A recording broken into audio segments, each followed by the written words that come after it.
And this is our essential question for today, brothers and sisters, is, how can we better utilize instructional technology to improve student mastery of learning goals? We don't want to just use tech. We want to use it in a way that helps improve student mastery of learning goals. This is the SAMR model that talks about how can we gauge to what degree we're using technology. Are we using it just as a substitution for what we used to do? Are we starting to augment the task that we used to do with our use of technology? Are we modifying the task? In other words, is the tool itself working in a way that we can actually change the task into something that's more efficient, more engaging, fosters learning in a way that couldn't be accomplished before? Or are we getting to redefinition where the task we're actually engaged in could never have been conceived before? It was inconceivable before because of we didn't have this type of tech. And we're looking at all those different depths. But before we do, let's keep in mind this Old Testament story, if you're familiar with it. He goes up the mountain to talk to God. And by the time he comes down, this is what they've reverted to. These older practices that they used to abhor in Egypt, which is idol worship. In this case, they've created a golden calf. A couple of lessons you might think about is it seems like when we're not being watched, we tend to gravitate towards shiny things and be up to no good. So one of our key roles as teachers is to help our students learn to use technology in ways that facilitate learning and in ways that are responsible. Because the natural man or natural woman will tend to gravitate towards the new and shiny and utilize it in ways that aren't really productive. Okay? The other lesson might be is we just love shiny things. We just love shiny things. In fact, some are accusing your generation in particular of technology worship, of basically amusing yourselves to death. And I don't think that's very nice. But I'm very interested because I've been at the park with my kids and we're hanging out and I look over and there's this beautiful 2-year-old kid who's just wandering around. I was like, trying to get his dad's attention. And his dad's just on his phone like this. And I want to walk over there and say, hey, can I see your phone real quick? And go, just throw it, see what happens. Okay. We don't want to inundate our kiddos with any more unessential technology use. What we want to do is help them to utilize it in a way that helps them master their learning goals. Okay. I found this interesting in the New Testament where Paul goes up to Mars Hill, talking to the Athenians, and they're interested in what he has to say. But this is what it says about why they're interested. It says, for all the Athenians and strangers which were there spent their time in nothing else, but either to tell or to hear some new thing. Interesting. The only reason the Athenians and the strangers were there wasn't because they wanted to hear the message of Christ resurrected. What they wanted to hear was something new. They spent all their time just, let's learn about something new. It's cool, it's new, it's shiny. So this pattern has been around for a long, long time where we like shiny stuff. We like new stuff. So here's an exhibit for you. Yesterday evening, I Googled top gadgets, and here are some of them that popped up. Now, at the end of this, you need to make a decision. Which one of these do you most want? Okay. All right. So here are your options. Let's pretend this is on like Oprah or Ellen. I'm like, look under your chair. You get one of these. Okay, whatever. So here you go. This is a little app and a plug-in into your grill. You can rig your grill to actually be smart controlled so that you can plug in a meat thermometer, and from your smartphone, you don't even have to be near the grill. You can be walking around and check the thermometer, the meat temperature, and then also change the temperature of your grill because it's smartly connected to your phone. You can grill without having to be at the grill. Yes. Okay. And this is a smart trash can. Yes, you can walk by it and you can wave your hand in front of it, and then the can goes and opens. Then you can wave your hand over the top of it and it'll go and close, which is really cool, kind of a Jedi mind trick. But even better is you can also program it to your voice. So I could say trash can open, and it just opens, because sometimes I've got like garbage in both my hands, right? And so I might need to use my voice to open and close it. That's gadget number 2. Ooh, shiny. Love it. Okay. Then, brothers and sisters, you have this recent development. This is the blast-proof umbrella. This withstands gusts up to 75 miles an hour without receiving any damage. This is perfect for those of us who are living in windy places such as Southeast Idaho. Okay. Check this out. Big screen TV. Okay. But not only does it go landscape, it goes portfolio, because, sometimes you take videos of your phone in portrait mode, and you want to watch them on your big screen TV, but you don't want to watch portrait in landscape. You want to watch portrait in portrait. So you can change, I don't know, okay. This is pretty cool. Found this. This is a Furbo. In other words, it's a dog or cat nanny cam. So you can watch your creature, your pet from wherever you need to, but also at the press of a button, it dispenses a treat if they're being a good boy, girl, dog, cat person thing. Okay. Last but not least, how many of us have been frustrated, not with only dull razors, but a cold razor? Oh, it's just so cold. It's just so cold. So this is a heated razor, brothers and sisters, guaranteed to cut better, but also with more comfort because it's not freezing on your skin. Okay, right now, brothers and sisters, I need you to choose which one is your new and shiny. Which one would you gravitate towards?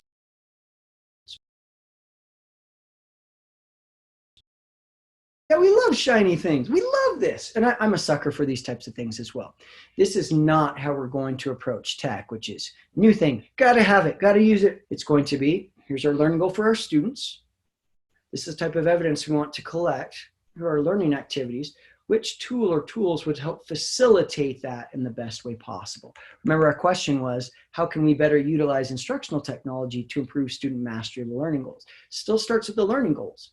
Still starts with where we want kids to end up and what we want them to be able to know and be able to do. And that's how we start to determine what tools will help us and, more importantly, them get there. Okay, so what's happened due to, in this case, COVID, and you had basically a chasm that broke. You had some teachers that were just like, I have no idea what to do. And they basically just stopped teaching the last 2 months or 3 months of the semester or weeks or whatever it was. But then you had some other teachers, public schools, also in your university experience, that were able to keep it going and actually continue to facilitate learning effectively. But it sounds like there are 3 things that they had going on. One, they already knew what were the instructional practices that they needed to make sure were being done, right? Clear learning goals, providing clear feedback, modeling, scaffolding, opportunities to revise and resubmit, whatever it is that we figure out has that highest impact on student learning. They said, no, I'm going to make sure that happens. Okay. Then they also had students, by the way, who had access to devices and to Wi-Fi. If students don't have access to devices or Wi-Fi, when we switch to remote, it's very hard for those kiddos to be successful, obviously. But also you had instructors or teachers that had the know-how, the training, and often professional development in how to use a blended approach. In other words, how to do some of it face-to-face and how to be able to do it in an online environment as well and have those two complement each other. And some teachers just completely flopped, stalled out, and didn't do anything for the rest of the semester in public schools and also in universities because one or many of these things were missing. We likely will have some opportunity to interact with our students face-to-face, even during a COVID type crisis. There will be some opportunities to interact face-to-face and others that are going to have to take place online. It'll be a very much a blended learning approach. And blended learning means where these are going to complement each other. It's not this, or this on Monday and this on Tuesdays. It's more where these are complementing each other. And as we think through what tools to use and how to use them, we're also going to be cognizant, are we using it just for substitution, the videos? Are we using it to augment the tool, augment the task because it has a little bit more functionality? Are we starting to transform or modify the task itself because of the technology? Or are we able to completely redefine it and access a global audience and get kids in contact with other individuals, experts in the field because of the technology that's been created? So for example, let's take a look. So we used to have kids type in the computer lab on Word, save it, print it, right? Now we can use Google Docs. Ooh, if we just switch from Microsoft Word to Google Docs, all we've done is really substituted. The technology is just a direct substitute, really no functional change. But we can also take Google Docs and maybe start to access some of this functional improvement. In other words, I could turn on the little voice to speech recognition feature, and for a kid who really struggles with typing, he or she could just dictate it out loud, get all their thoughts down, and then we could go back and start to proofread and edit that. So that's an added functional improvement that we didn't have before, voice to text software and plugins. Okay? But we could also say, what if we use this same thing, this Google Docs, in a way that actually starts to modify, starts to have some significant task redesign. In other words, you are all going to work on this assignment, and 3 of you are going to you'll all be in teams. I want you to take that document and I want you to share it with each of your teammates. So you're all working on the same document. Now, as you work through it from here, there, wherever you work on it, but put in the comments, put any changes. And those comments will go to anybody else who's sharing the document. You get live feedback. Make sure you resolve those comments when you work through those types of things, where you're able to work and collaborate from different places and have real-time feedback and interaction. That's starting to redesign the task. It goes from a single author to digital co-authorship and co-editing. Okay, we're starting to redesign the task. But what if we took all of that, okay, and then we put it into a multimedia presentation that we shared and pumped out, not just to our classmates, but we actually came up with like a TED Talk night, whatever we're researching or coming up with. We do a TED Talk night and we host that via live stream and record it so that our students whose parents are overseas in the military or aren't able to watch, that they're able to access it from their phones or anytime they want. And then we invite comments from the community on the topics that we've presented. Okay, then we're getting into redefinition. It's not about the tool that we choose. We're still using Google Docs for these 3 right here, right? But it's about to what degree we employ the tool to either substitute, augment, modify, or redefine what's going on. So let's learn a little bit more about this model from its creator, Dr. Ruben Puentedura. And the SAMR model links how you use a technology to the outcomes for students. If you use a technology at what is called the substitution level, so that you're essentially using it to replace an older technology and doing exactly the same sort of things that you were doing in your classroom before with the old technology, well, this may be useful.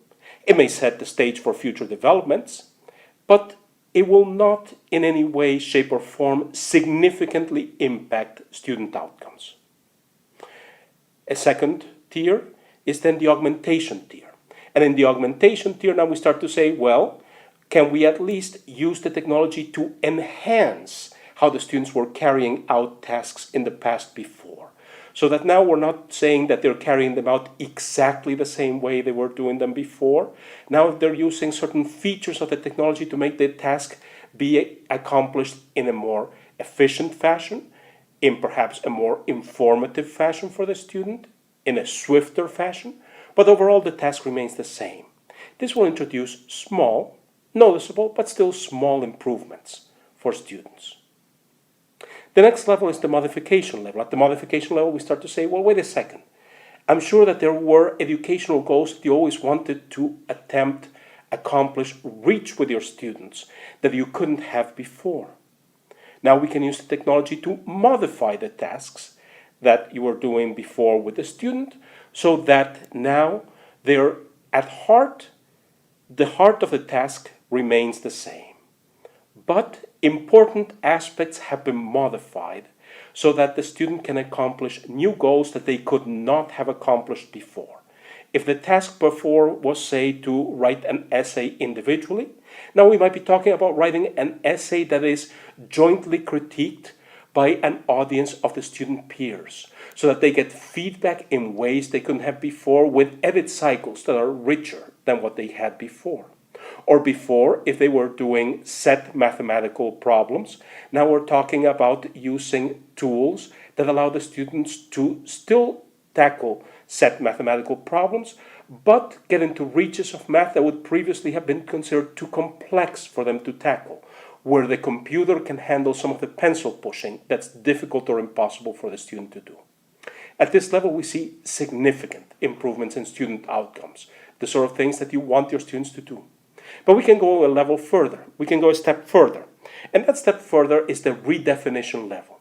And at the redefinition level, what we have now is what happens when we say, well, what happens if we replace part or all of the old tasks with new tasks that are uniquely made possible by the new technology that allow us to accomplish educational, pedagogical goals that we never could have before, we never thought we would be able to reach before. So maybe now we take that essay we were writing before, and now we say, well, I'd like the students instead to tackle conveying deep analytical thought in other media. So now perhaps they're doing digital video storytelling as their way of responding to a piece instead of writing an essay. And furthermore, they could become mentors to other students, because if I put a certain criterion of quality on these pieces that the students are producing, well, they could form the background for other students to learn from them. So we start reaching into new areas, new domains that we couldn't have reached before. At this level, the redefinition level, we start to see dramatic improvements in student outcomes. This is the level at which your students who were failing are now successful. And your students who were already successful are going places you've never seen students go before. Now, there is no shortage of fantastic technology tools out there. So just where do we begin? To help us answer that, we're going to hear from one of the founders of this popular YouTube page, which is New Ed Tech in the Classroom, and he's going to walk us through some of the suggestions that he provides to teachers. One of the most common questions I get from teachers is just how to pick the right technology programs to use in their classrooms when there are so many tools to choose from. So we'll be looking at how to select technology tools based on the strategy that you're trying to put in place in your classroom. So again, rather than starting by picking a tool first, we'll instead start with what we want to accomplish and then select a tool that will help us achieve our goals. Learning which tools best align with specific objectives, of course, takes time. And by far the best way to learn is just through experience and trying things out in your classroom. You can identify a strategy that you want to put in place, like say increasing collaboration, and try out some different tools and then see whether or not they're actually helping you increase collaboration. So let's start with the first high impact area of need, to increase participation. Remember that for this area of need, we wanted to put an active participation strategy in place. After you've identified your strategy, the next step is to think about what you want out of a tool. So in order to put an active participation strategy in place where students are doing things at all times in class, we're going to want a tool that helps us ask for mandatory participation as opposed to voluntary participation. A tool that allows for varied responses. So it's not just students raising a hand or talking as a way to participate, but giving them some choices like being able to draw, record audio, even record a short video response. And then I also want to look for a tool that's relatively easy to implement so that the active participation can be frequent and occurring at all times during a lesson. There are lots of tools that meet these criteria and that can help us put an active participation strategy in place. And two suggested tools are Nearpod or Whiteboard-Fi. Nearpod would be a good choice if you need pre-created lessons and if you don't want to deal with sending students out to lots of different websites because it's a self-contained program.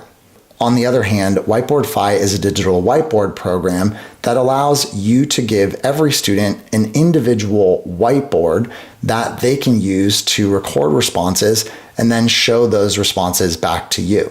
You might want to choose a digital whiteboard program if you do a lot of direct instruction and just need to see really quickly whether or not students are grasping the concepts that you're teaching. For the next area of need, to increase academic achievement, recall that the strategy that we were going to put in place was to chunk the content that we provided students and to embed checks for understanding in that content whenever possible. So for example, instead of just reading an article and then answering some questions about it afterwards and maybe not finding out whether those answers were correct until several days later, I would want a tool that would give students immediate feedback so that they could check for themselves whether or not they were understanding what it was that they were reading. Similarly, as the teacher, I would also want access to that information so that I could analyze who was understanding the material and who wasn't, which is going to allow me to do some targeted intervention and ultimately use that intervention to increase academic performance. Two tools that are effective for making content interactive in this way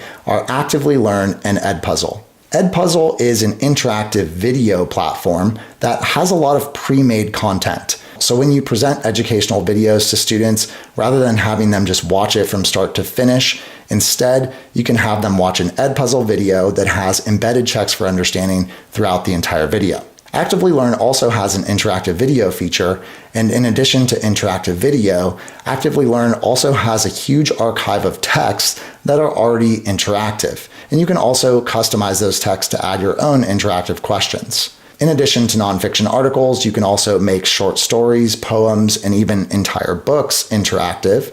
And you can upload web page URLs to pull in a website and make that interactive, and even upload PDFs to add interactive questions to those. For the last area of need to increase student engagement, we're going to put a strategy in place to introduce assessments of learning that have some real world applicability, that are meaningful, and that are authentic. So really, we want to get students invested in the process of making a final product here, so that they will also be invested in doing all the learning pieces that lead up to creating that final product. It's also important that we have some way for students to publish their work if we're going to have them create something. So we don't just want it to be something that they just give to the teacher. What I would be looking for in a tool here would be a tool that is going to have some real world applicability. It might be a tool that people actually use in the real world to publish information, to get the word out about who they are, to get their message out into the world. And two tools that I like for this are Canva and Book Creator. Canva is a program that will allow you to do all kinds of different creativity projects with students, like graphic designs, presentations, videos. There's a lot more in there as well. You can get a free Canva for Education account. And one of the benefits of using Canva is that it's a program that professionals use. Students often know this, they recognize the name, and that in and of itself can be a motivating factor. Also, of course, when you teach students how to use a program like Canva, that has some clear real world applicability that transcends your individual classroom. And then a program like Book Creator is also a program that real authors use to publish ebooks, and you can use it to have students make multimedia rich digital books that they can then publish to a class library. You can share those books around with other students, with parents, and they can even publish those books in the real world. So again, it has that real world applicability. There are all kinds of other creativity apps that you can bring into your classroom, and bringing these types of assessments of learning into your classroom is really a key factor in getting students invested and engaged with the work that you are doing. So just to recap, in this video, we looked at how to choose the right EdTech tools based on looking at the strategy you're trying to put in place, and then identifying what you would want out of a tool. And that, future teachers, is what we mean by teaching first, technology second, rather than just going out and finding shiny new tools and force-fitting them into our classroom. Instead, we look at our learning objectives for the day, the needs of our students, select research-based instructional strategies, then go out and find digital tools that will help foster effective learning.